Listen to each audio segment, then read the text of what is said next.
for another Sister Wives Rewatch, Season 11, Episode 7, Part B, Guide to Wedded Bliss. So if you felt like we watched this wedding just a minute ago. We did.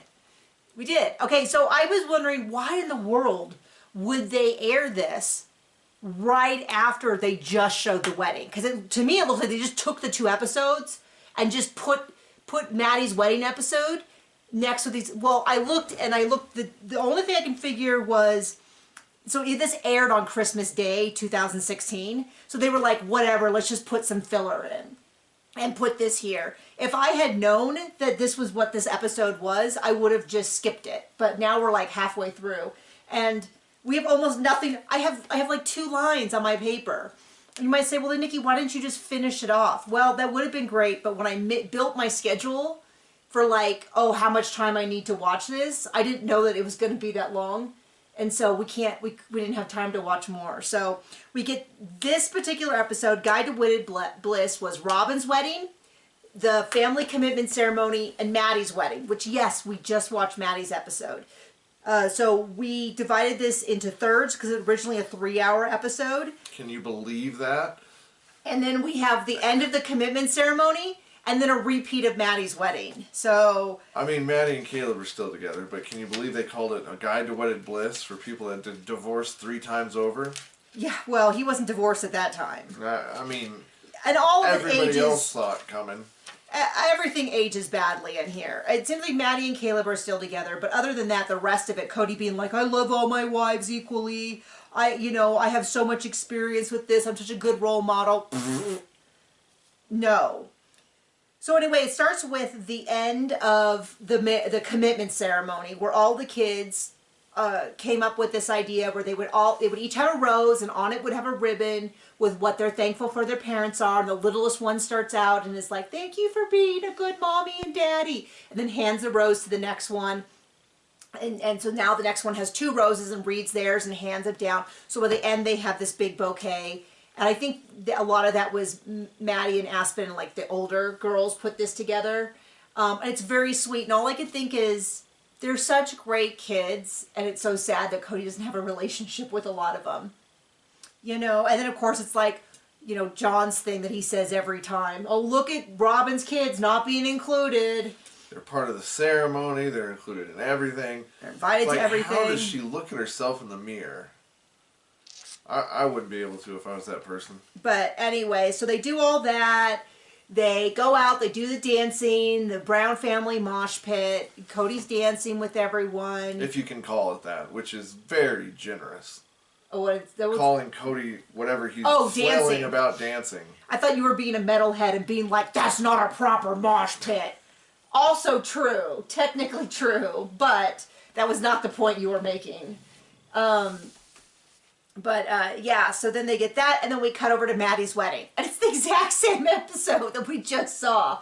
So we see them hanging the tablecloths to decorate. We see Cody talking about what he thinks the ceremony should be. He talks again about giving his son a bar mitzvah, where he knighted him.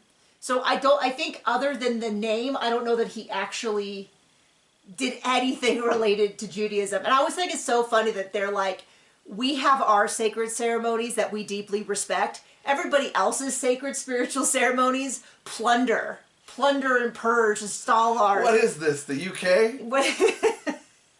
They're colonizing other religious traditions. But I shouldn't really say they, because it's Cody. It's just Cody doing it. But yeah, then he's decided he's going to knight. I don't know why.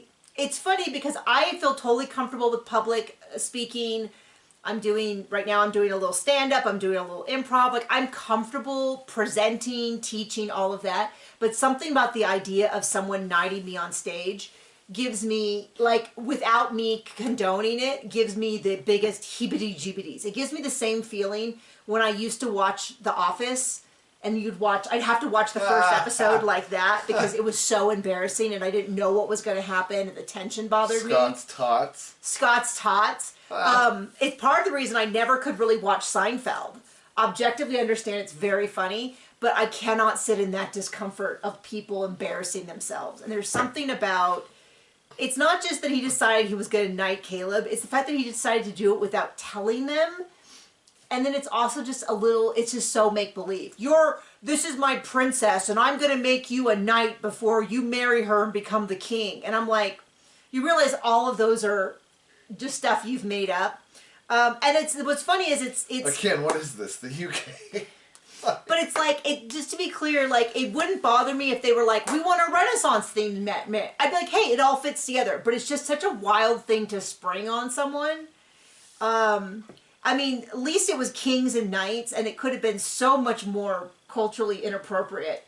Who knows what religion he could have adopted to just be weird about. But anyway, he talks about that. He really is, I feel like though he really was like, how can I sit down and do this so that I'm the center of attention? And everybody's like, wow, Cody, you're so good at this. Right. And then of course it was deeply upsetting because Caleb's mom had passed away before the service, and it was tough for them.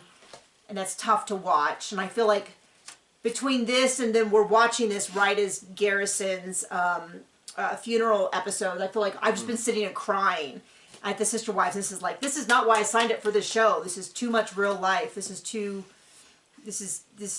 sad.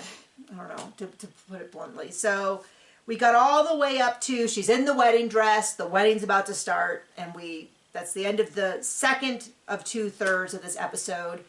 And I was like, man, if I had known how boring, this was just, I assumed there would be like new interviews. That's what they normally do when they have these like look back episodes. They normally have new interviews where they're like, oh, what a beautiful time that was, or this is what I remember. You really pulled a Cody. I really pulled a Cody, yeah. So anyway, thank you for joining us. I hope you have a great rest of your day. Bye.